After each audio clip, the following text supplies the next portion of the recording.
Early to bed and early to wise makes a man cranky as hell, at least if they're me.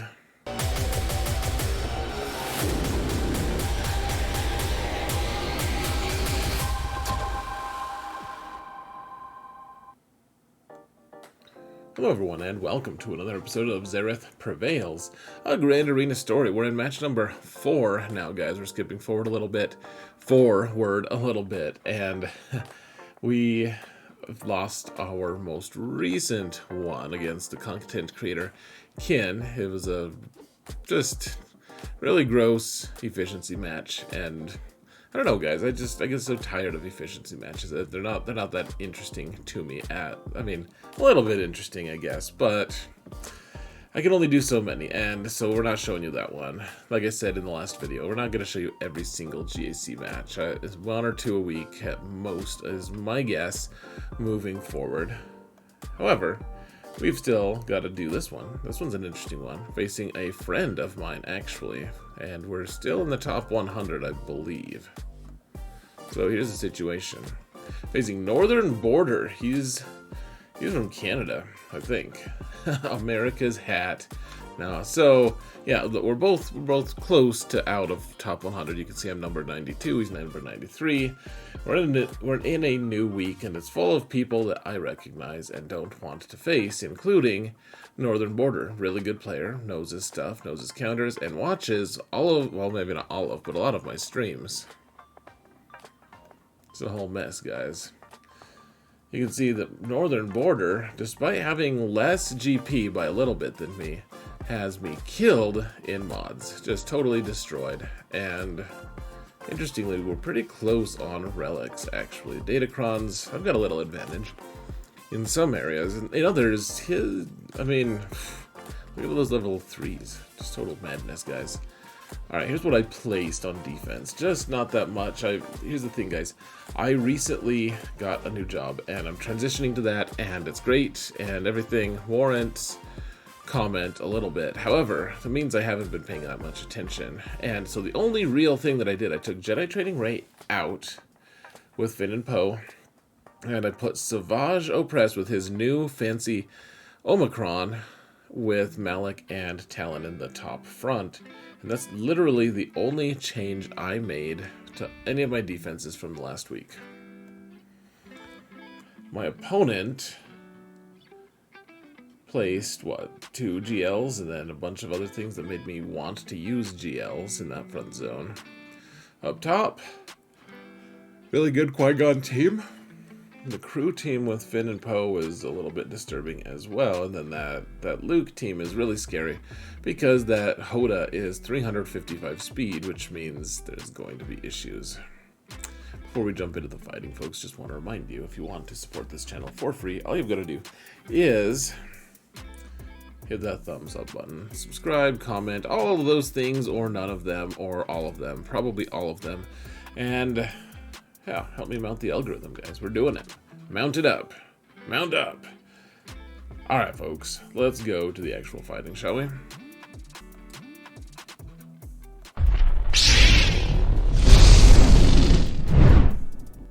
Whoa. Madness. That's not what we wanted. There we are. Here we are, folks. We are going to take out the Sith Eternal Squad with Supreme Leader Kylo. Something I haven't really done for a while, actually, folks. It's a pretty interesting situation. Let me hit that play button. So, after looking at this for a little bit, I was like, alright, so we're going to get ability blocked by Talon because of 2 different reasons. First off, Talon has her basic that does have ability block, which is nice, so she'll do some of those, but then Sith Eternal will also call her to assist sometimes. So, take out Malak first. The thing is, Supreme Leader Kylo can actually handle this level of ability block, apparently. And there's no Talon how close she got to being able to handle it, but goodbye. Goodbye, Talon. You do not have enough talent to hang around. Supreme Leader Kylo, man. Love it when he can solo something. And really, I mean, Sith Eternal, keep in mind, folks, for those of you who are pretty new to this, I know that some people are, Sith Eternal can't link here, and that steals away his ability to earn his leadership, or his ultimate, I mean. And so we got a 68, and this doesn't really happen that much in 5s these days, but in 3s, apparently, that's still on the menu. Ooh, I didn't put transitions in, that's right, folks. So, alright, Jedi Master Luke here. May as well just use our Lord Vader with Royal Guard. And here's the thing, Royal Guard here is just as a, I don't know, fail-safe. He's got a huge health and, well, I guess it's just health total. And, I mean, he'll eventually die here. Spoiler alert. But it takes a lot of that damage and aggro off of Lord Vader. And then Lord Vader eventually gets his ultimate. Remember, Lord Vader does, these Galactic Legends both do have their Omicrons. And, or sorry, their Datacrons. And so we're both just, yeah, trying to take each other out. And Lord Vader's is just better. He has the fast ult, I believe, is the one he's using right now. And, yeah, I mean, it's no big deal. Jedi Master Luke just doesn't really have what it takes, in my opinion. Gosh, 98, then 98. I wanted that ultimate pretty bad. May as well just wait, though. One thing I will point out, folks, is that Jolee was there, and there was obviously the potential for him to revive someone inconveniently. So, but if you can somehow time it, which I wasn't fully in control of it, honestly, but if you can somehow time it so that you can take out the 2 ads during your ult, they can't come back because it's no revives while you're on your ult. Alright, let's use Sith Eternal here to take out this Star Killer team. This is a pretty traditional Star Killer team, and in fact, Mara Jade was, was she fast enough to... Seems like there was some kind of race between Mara Jade and my Sith Eternal, though I don't think so, actually. I don't think she could be faster than my Emperor unless there was some way to give her bonus speed, which I don't think there was. So, anyways, Sith Eternal, you just link Mara because she takes 1,000,000 turns. You link Star Killer so we can't crit you. And again, we're gonna solo something. We're using all our Galactic Legends up, but we are just taking out a lot of things as well. So that's moderately fancy of us. There it is, 3v3. This works really well. Like 5v5, it gets complicated. You can maybe make it work, but it's a little scary. All right, now we've got Rey versus Malgus. I feel like you guys have seen this before. The thing is, Malgus is a tanky dude, and he does a ton of damage. Look at how we're super deep into her total health pool. I'm pretty intimidated, guys. Okay, so let's whirlwind someone. Do we whirlwind Basti? Do we whirlwind Darth Revan? Decided to just take Basti out because Darth Revan can transfer his health, and that might actually help him survive one whirlwind at least. And I didn't want that because eventually we're going to get our ult, and we want that ult because the ult wouldn't kill Malgus anyways. He's too thick, has too many hit points, but if we can take out, like, Darth Revan's a frail little thing, really, guys.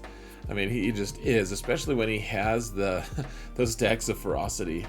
He doesn't have any armor, which armor doesn't mean anything against true damage from the big hit from Rey anyways, but the idea being that Rey was going to just take him out basically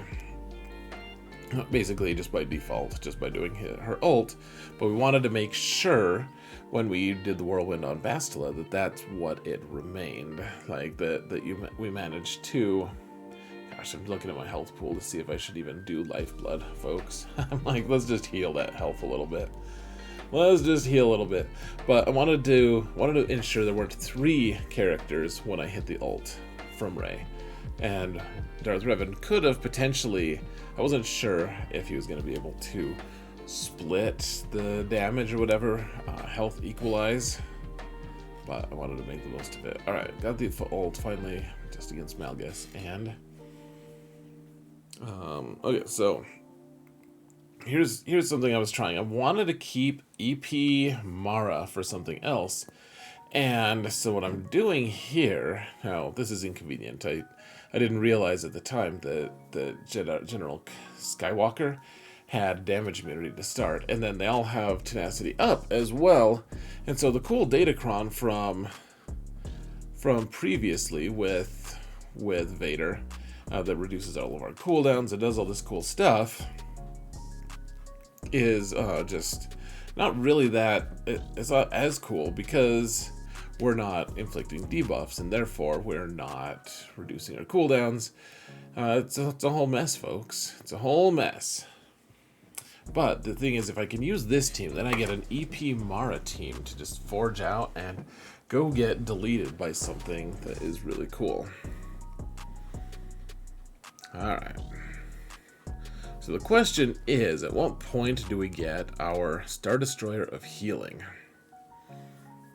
Do we do it now? Look at how close.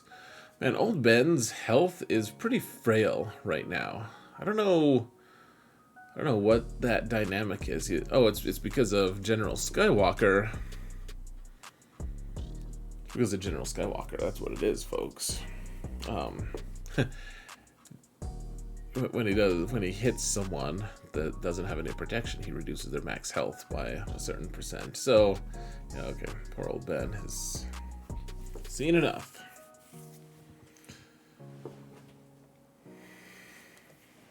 Let's put him out to pasture, folks.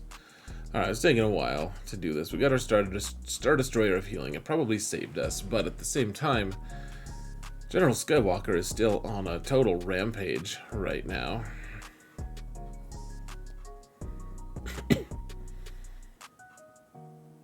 Can we just take him out with these debuffs? I apparently was not brave enough to try. Let's try again. Remember, we can't crit him if we do this, and it didn't quite work. God.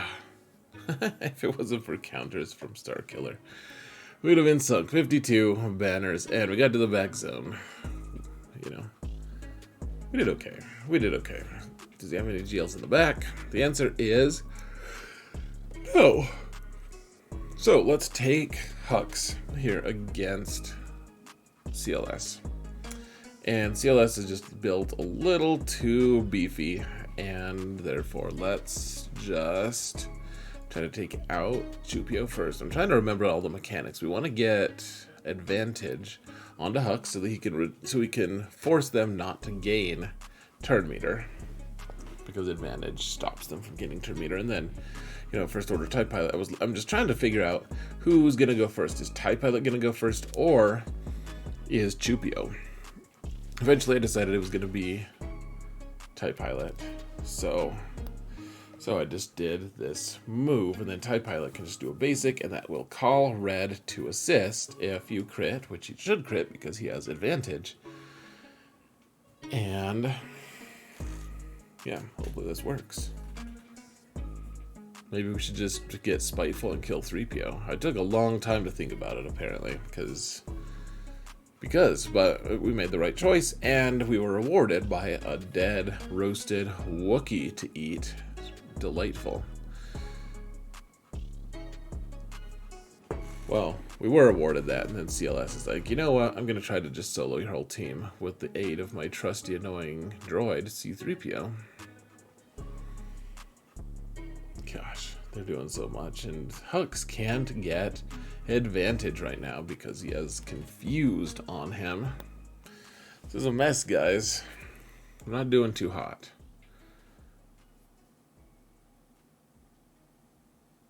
Alright. So we could cleanse right there. We gotta take out CLS. I was like, man, okay, if we do the mass assist, we'll kill him for sure. But we didn't. We didn't, and evil was allowed to remain for a day until we just took him out. Alright. Here's Mon Mothma. Gosh. No, so that's a really fast Cara dude, because normally you gain enough turn meter on Death Trooper that you get to go first, and you get to increase all the cooldowns, which means she doesn't throw her grenade, which means she doesn't auto stun your whole team and put it in a lot of jeopardy. However,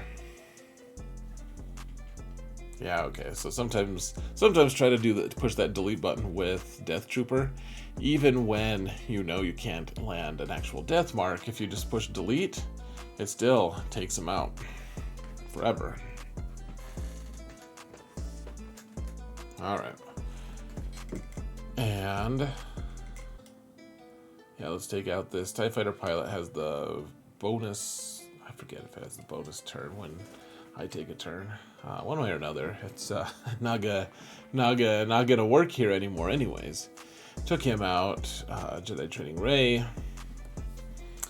It's there as well, just because we want to play up on the expose, or on the foresight, and the dodge, and all of that stuff. It's a whole mess. Okay.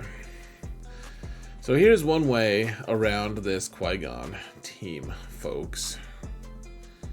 Is you take Basti to make sure you go faster, and then you're able to, with Luke, well, it's only going to work for one more round, because Luke can take all these bonus turns, so he can stun everyone, including Anakin, and then you can take out Qui-Gon,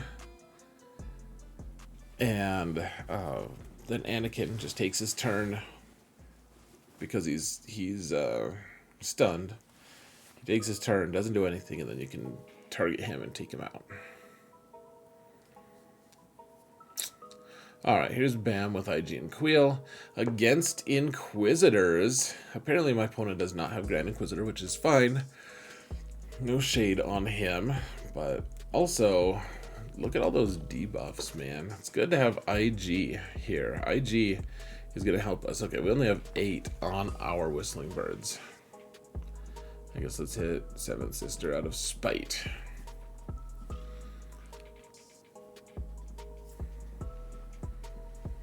I like all their debuffs here, guys. It's very interesting to me.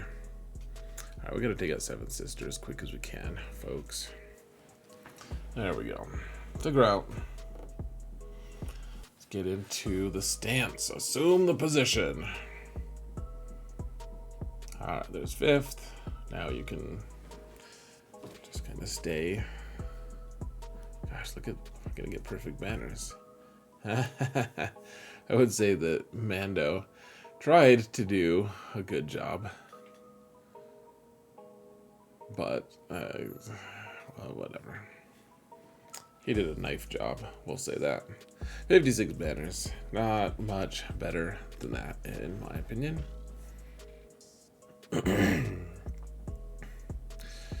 But now we have something awkward, folks. There's not many teams left that we have. We can't fail at all, either. Alright, sorry, I jumped back just a little bit, I think. Here's the problem, folks. First off, I think I totally neglected to tell you. My opponent had already attacked, and essentially had failed 2 attacks, and we had a little wiggle room, but if we failed 1 attack, it was going to cost us a lot of stress, and probably we might not end up winning. So I just made a video using Traya and Nest to be able to take out Maul. However, I didn't cover all of the Maul variants, and so I was like, you know what, we're gonna try this. I think this is gonna work. So, you know, there's Armorer and Bo-Katan here along with Maul, and the idea is that as they're assisting, they'll hurt themselves from Traya's lead, and then Nest will be able to just scoop them on up. And so that's what we're trying to do here. Trying to do that. You can see Nest has the survivability, whereas Traya, you know, eventually will just get taken out, so will Watt. And, I mean, really, like, I'm going to just skip forward here pretty soon, because you get Beskar ingots on everyone. I think yeah, we just switched clocks, guys. We just switched forward in the clock. 30 seconds left. And Nest is still, I don't know if we had, gosh, we got real close to taking Armor out there. Remember, they're all healing partially because of Bo-Katan and her relic. Or her Kron. Okay, so let's quit. Gosh, we lost. We failed one. Oh no, that's really not good. But okay, if we fail one, we might still be able to win. So, gonna go back in. We have EP, Gideon, and Mara. And the idea being here, of course, that we should be able to, I don't know, make everything work out, I guess. Except she didn't get all her turn meter that I thought she was going to. She has the cool Datacron that, you know, like just lets her reset her cooldowns, and Mara Jade just died. Goodbye, Mara Jade. Like, damn it all. I'd gone through so much trouble planning to make sure that I had a cool stellar killer team that still was very functional, and then we could have an EP Mara team, and now we just have to forfeit. Okay, this is me messing around with their cooldowns here. I think I don't want the AoE from Bo-Katan. I don't want to get dazed by Bo-Katan. Alright, so let's bring Jawas here. The Scavenger is the one who's planting all the thermal. So if they kill Scavenger, that's the one that's closest to us. If they kill Scavenger, then we'll stop planting thermals. Okay, so Scavenger is gone. Of course he is. We need to get him higher relics. We could survive just a little longer. But now, can Chief Nebit survive long enough for those thermals to explode on Bo-Katan and kill her? The answer is no. And now let's bring in Imperial Troopers. For some reason, I was like, oh yeah, we can make Troopers work here. I wasn't actually. I was more just like, maybe we could make this work. And instead, we're just getting totally destroyed. Which brings us to our live segment, folks. I didn't have much hope. I didn't think we could clear. We have almost no teams remaining. We have to dig deep, and here is our live segment.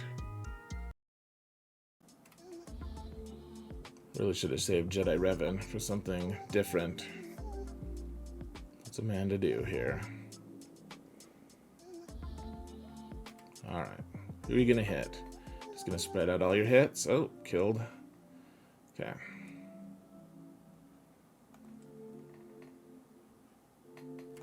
Okay, let's get some plague out there. That'll be fun. Let's look pretty decent amount of damage to Bo-Katan there. Let's get healing immunity on her. Here, let's see if we can just kill Bo-Katan soon. Close, guys. Oh my gosh. Okay, maybe we just kill her now. What? What? Okay. Alright. You win.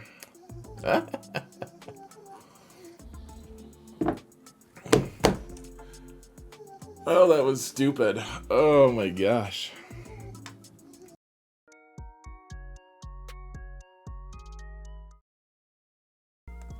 There we are, figured it out. Okay. Alright, cool. So, whew, we got through it. I didn't think we were going to clear at all. I thought we were just doomed. And it looks like meat's back on the menu, folks. So let's get our dash team here. And the problem was, I knew I had enough teams to beat most of what we had left. I just wasn't sure. Like, there's still a Jedi Knight Luke team that we have to really struggle against. This AdRad team, however, with the Omicron, with the high relics and all of this stuff, we're going to use the dash with the dash Omicron. So let's get that done. If we can. Remember, dash is taking a bonus turn every time anyone on the enemy team takes a turn at all. Landino's job here, yes, he likes to do damage. However, one of his biggest jobs is to hide Vandor so that he doesn't get targeted by anyone. Now note, look at dash. 12 exposes, so he dies a lot. Vandor is necessary here. Otherwise, so every time you do a crit against AdRad's team, you get an expose on you. That's why teams that don't have a lot of expose damage, or don't take a lot of exposed damage, are good against AdRad. However, I mean, in a way, we're not taking any damage from it because Vandor just keeps reviving us forever in perpetuity because we have the GAC Omicron and we have the cool Datacron that lets us just take all these bonus turns. So 12, we've got 12 exposes. Now it's just 10. Look at us, we're fancy. But now we took out AdRad, now we can take out Jin and Scav Rebel Pathfinder. He got a buff, so we revived and we took him out. 57 banners that were pretty stress-free, really, folks. Okay, so thank goodness we cleared that bottom zone here, and now the top zone has a few really tricky teams. And so let's see. After a while of debating, the thing is, I keep putting boss lead on defense, and it's a tricky one. It's a tricky one to do. Just because, well, it's tricky to, like, you put it on defense and it actually does some good work, but it's tricky to navigate after that. If you're not going to take out a Lord Vader team with your bounty hunters, you have to figure out some kind of weird alternate way of doing things. And so I was like, all right, we got to wait until we get Mando's contract, which is taking a while to get. And Fennec was like, you know what, let's just kill him now, which, you know, Fennec will do.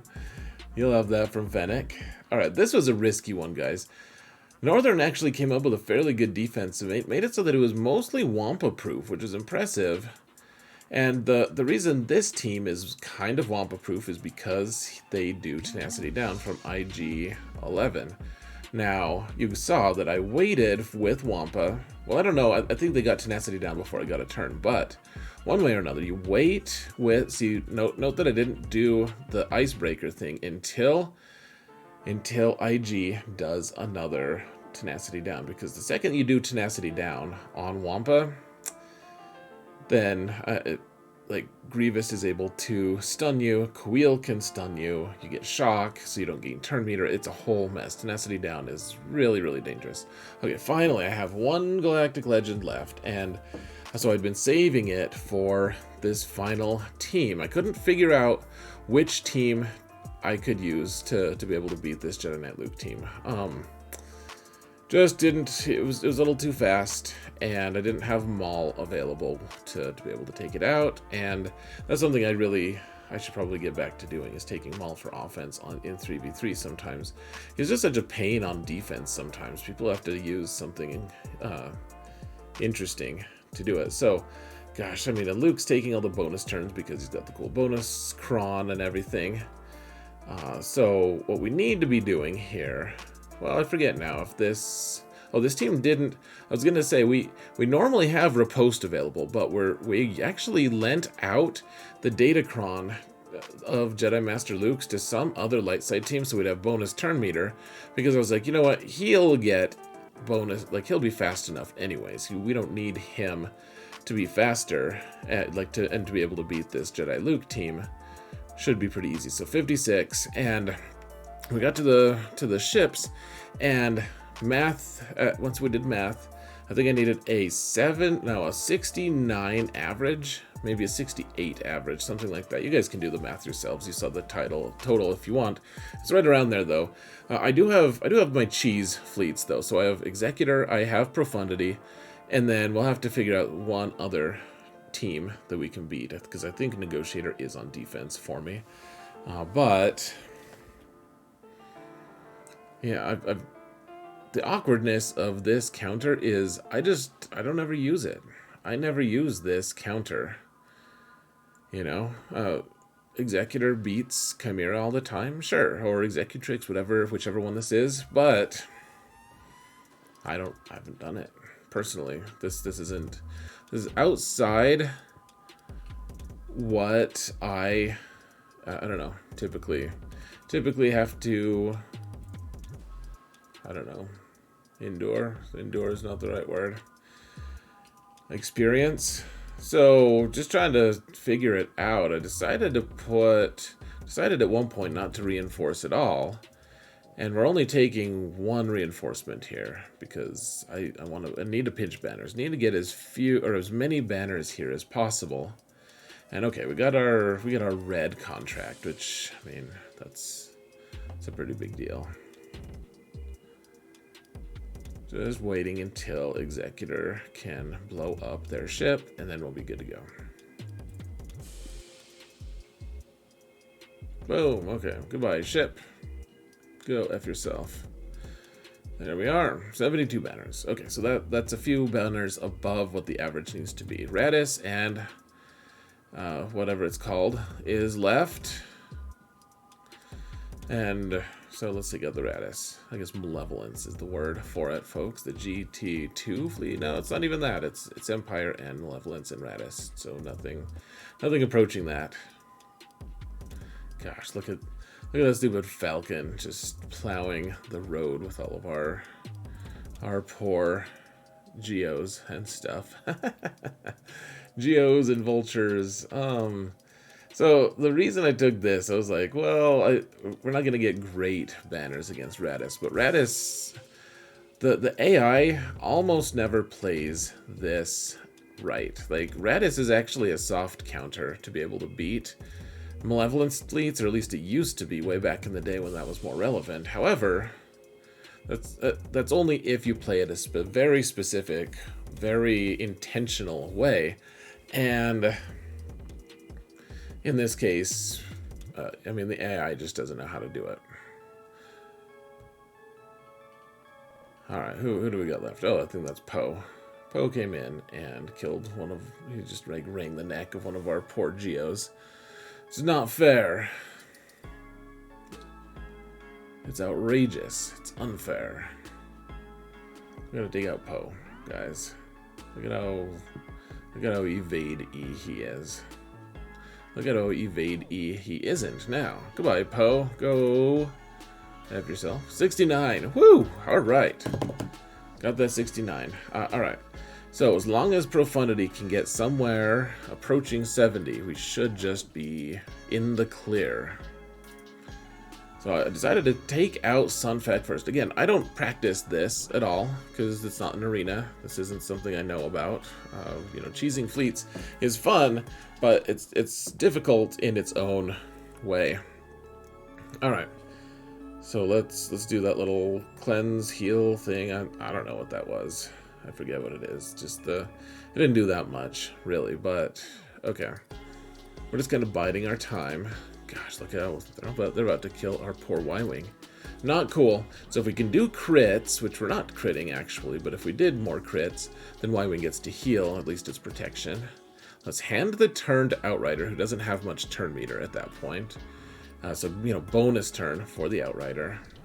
Just so we can get our ultimate soon. And, I mean, Y-Wing's not faring super well. It makes me think maybe Malevolence is the key to an off-meta counter against these, against Profundity. I'm not sure. Not sure yet. We'll have to figure that out. I'm sure that, I think other people have explored it as well. We need their expertise. Alright, we got through. No reinforcements. 75 banners.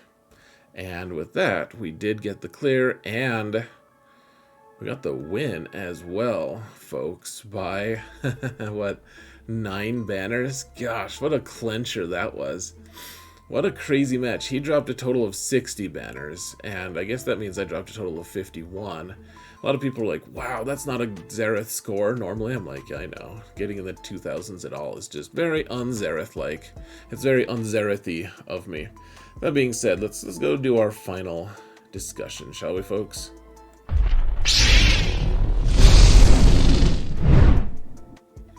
So first off, I mean, good match to Northern Border.